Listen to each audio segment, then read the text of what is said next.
Today's date is January 5th, 2015. My name is Leslie Williams. The reason why I'm making this video is because I have only left my sleeping bags, my blankets, and my pajamas in my tent twice since early 2012, and today is the second time of those two times. Now, the reason why I'm making this video is I am an organized stalking, gang stalking, targeted individual. You can see this tent, the physical integrity of it is solid. No cuts, no water in here or nothing. You'll understand why I'm making this video in a second.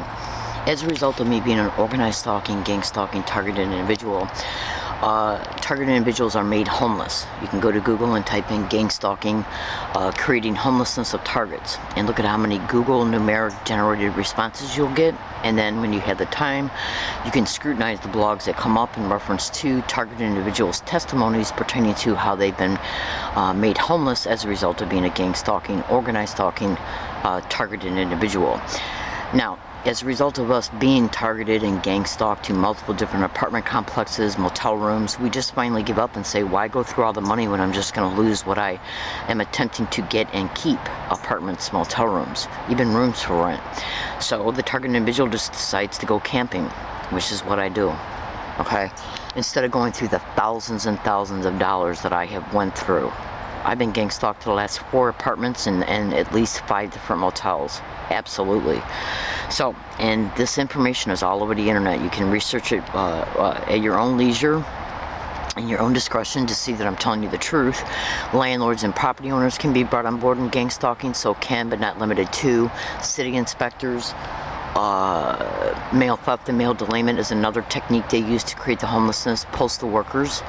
All these descriptions can be cross-referenced to organized stalking or gang stalking in reference to creating the homelessness of targets and other criminal techniques that they bring about against the targeted individual pertaining to where they live and their mail. So, the reason why I'm making this video is because this is the second time since 2012 that I have left my tent, that I have left my sleeping bags, pajamas, and pillow and stuff inside the tent. And the only reason why I'm doing that today is because I got a lot of stuff to do today. And this is a new emergency hiking area. So as a result of me just moving here, I had not been able to create the security parameters that I use to hide the sleeping bag, pajamas, and pillow and stuff like that. As a result, my property is left a little bit more vulnerable. I have created some, but they're nowhere near what I'm used to using. And that is because of the terrain of this area. Now, you can clearly see that this area is completely dense, pertaining to fallen trees, dead trees, and trees that are still upright.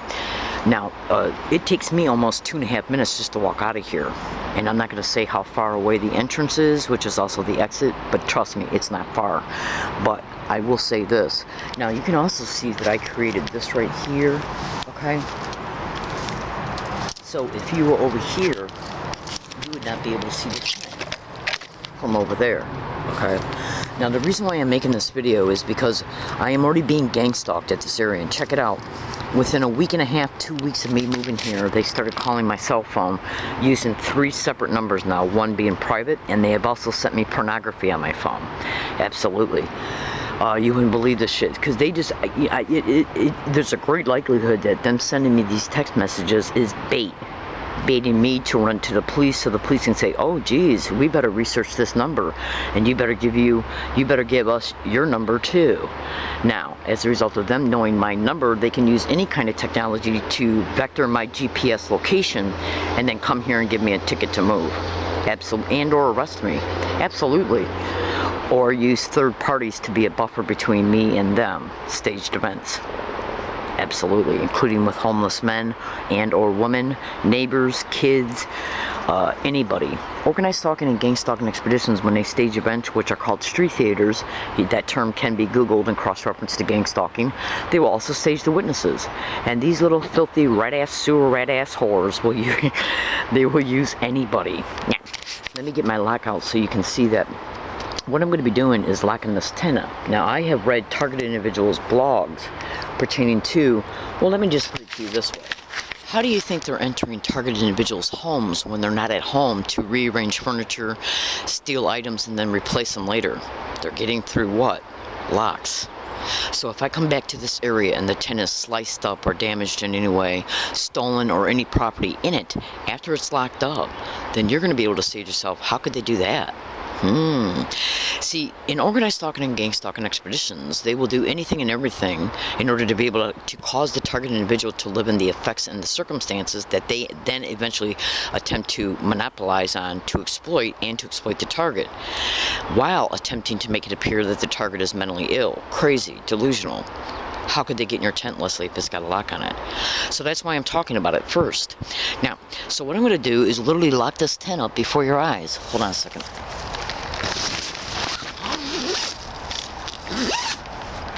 I'm going to set the camera down.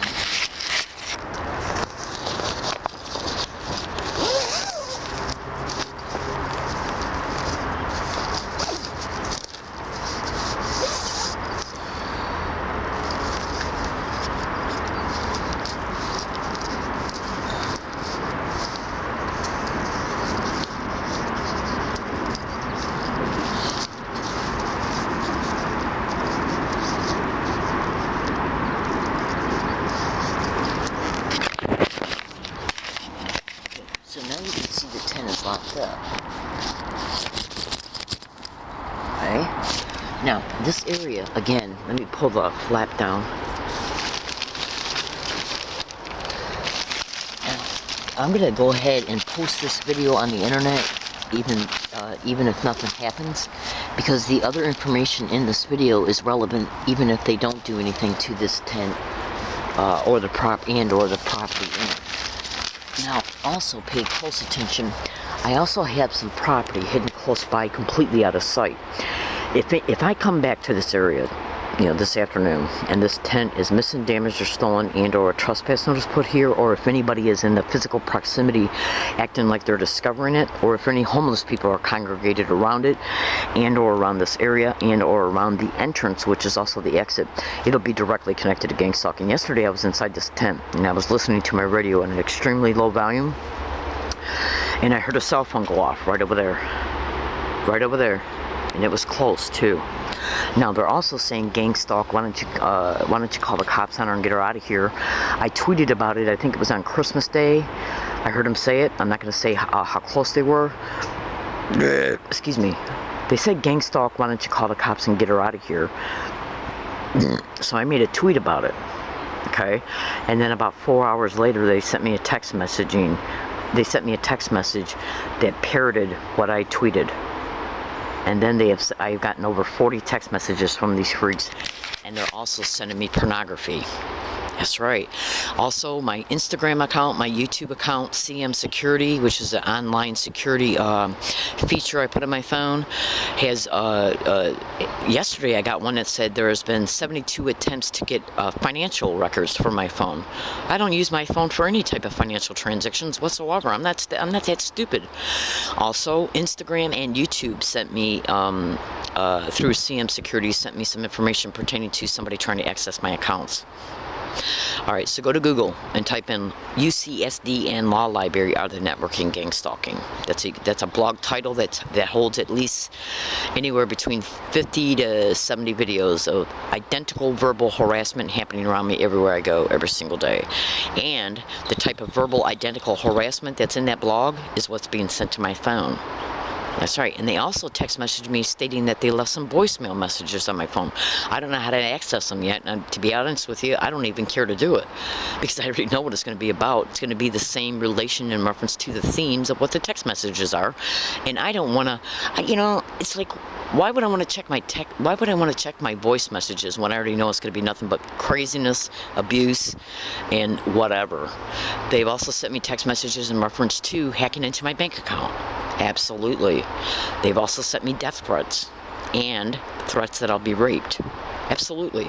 So, ladies and gentlemen, on at least anywhere between 19 and 26 separate occasions, I have requested to SDPD to make a police report. That means each and every time I did it, I was making the request in front of 2 officers. I also, on separate occasions, showed SDPD officers indisputable audio proof that I'm being gang stalked, and they completely denied that it was relevant. Okay, absolutely. And UCSD campus police, who also appears to have police powers off campus, had denied my right to make a police report pertaining to me being gang stalked at least 9 times. Absolutely, at least 9 times. Instead, what they're doing is staging events at their libraries, like the biomedical library. I am being subjected to, like you would not believe, organized stalking, gang stalking, verbal harassment by biomedical library staff, and their little skanky asses will lie about it up and down the road. Absolutely. Because the second they admit it is the second I get to sue everybody. Okay, and they know it. So what they're doing instead is propping up individuals to come in the library, especially individuals who have threatened to kick my ass right outside of it just for walking by and burping and clearing my throat, which was actually the same excuse that was used on August 17, 2011 when I was brutally attacked at a bus stop. Absolutely. Okay, so ladies and gentlemen, I gotta get, so they're staging events at UCSD in order to ban me. I'm letting you know right now. And today's date is January 5th, 2014. Hold on. Now this location is RR Colony 5, okay? That's the code word for this location. Also today I'm going to be going to GILL times 2, I'm a woman not a man, HA location.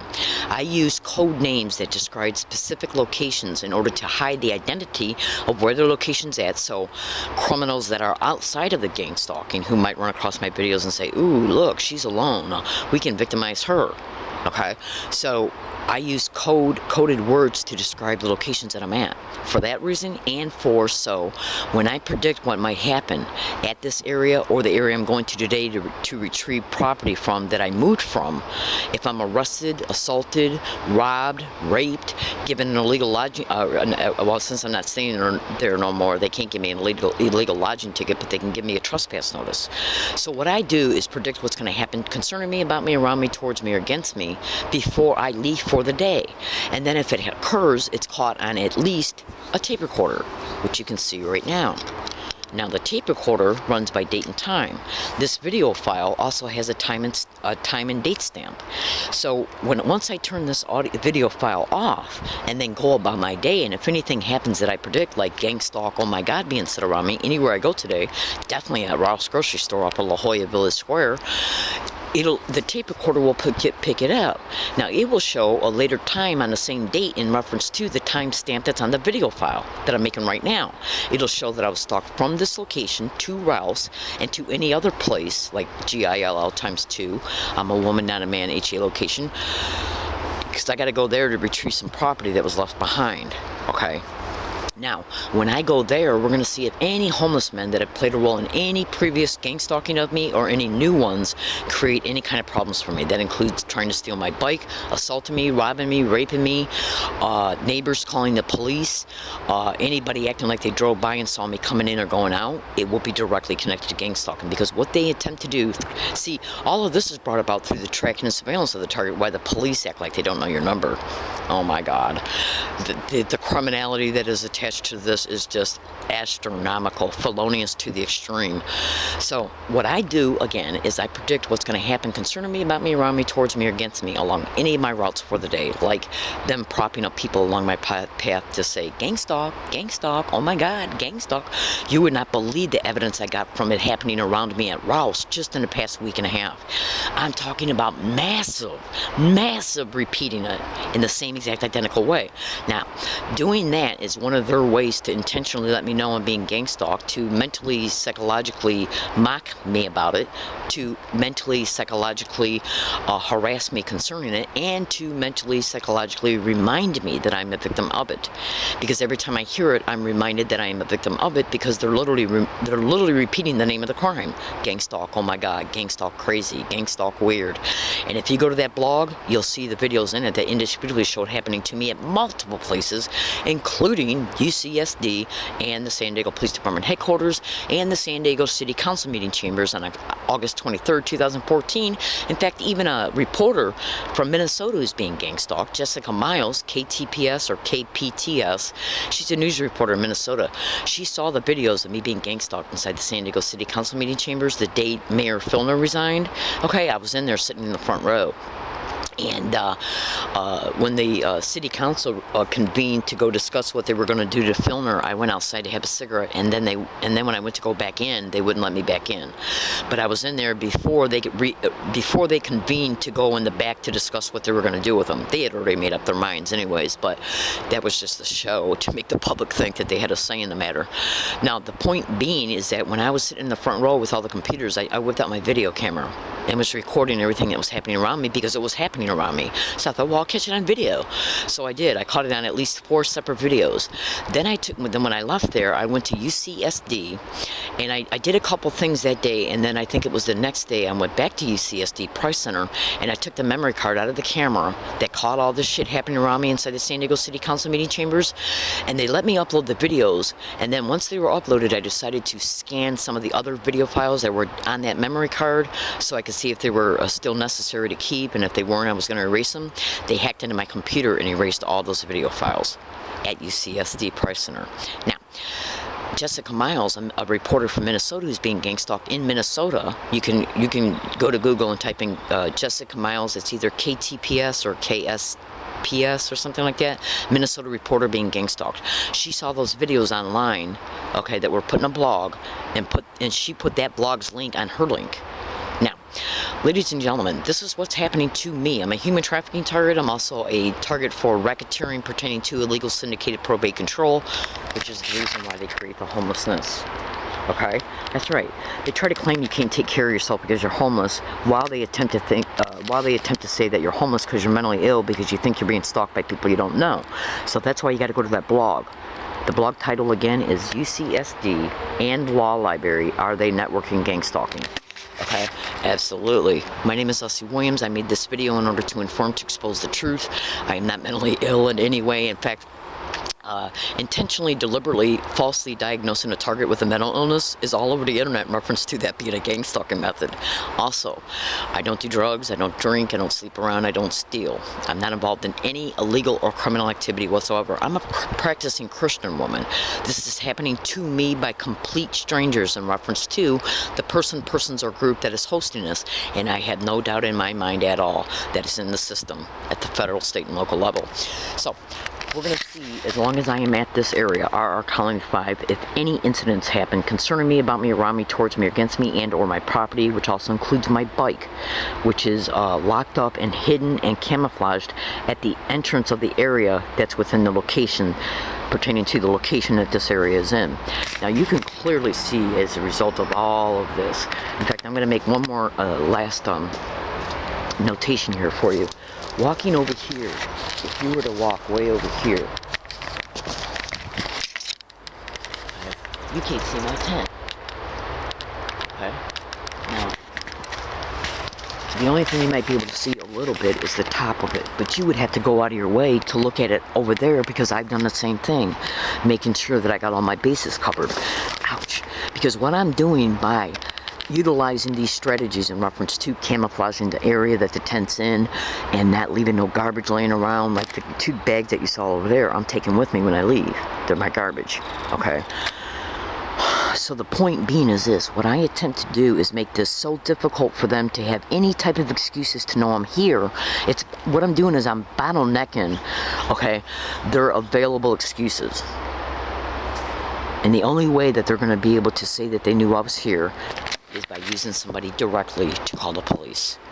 Absolutely. Absolutely. Which means that they would have to literally walk up in here to see the tent. Now, anybody that would walk up in here and go all the way through this to walk up in here and see the tent is either going to act like they were exploring, teenagers or kids, or neighbors who were acting like they were just scoping the area to make sure no homeless people were camping out because they've had problems in the past. These are the excuses, because what gang stalking expeditions do is they use normal appearing excuses and reasons why pertaining to what's happening to the target. If I am arrested, assaulted, robbed, raped, or given a legal lodging ticket in the next 90 days at this area or any other area that I'm at, I don't give a flying fuck how it comes about or who plays a role in it. No matter how they dress it up, it'll be gang stalking. Alright, I gotta go. You can see the tent's locked up.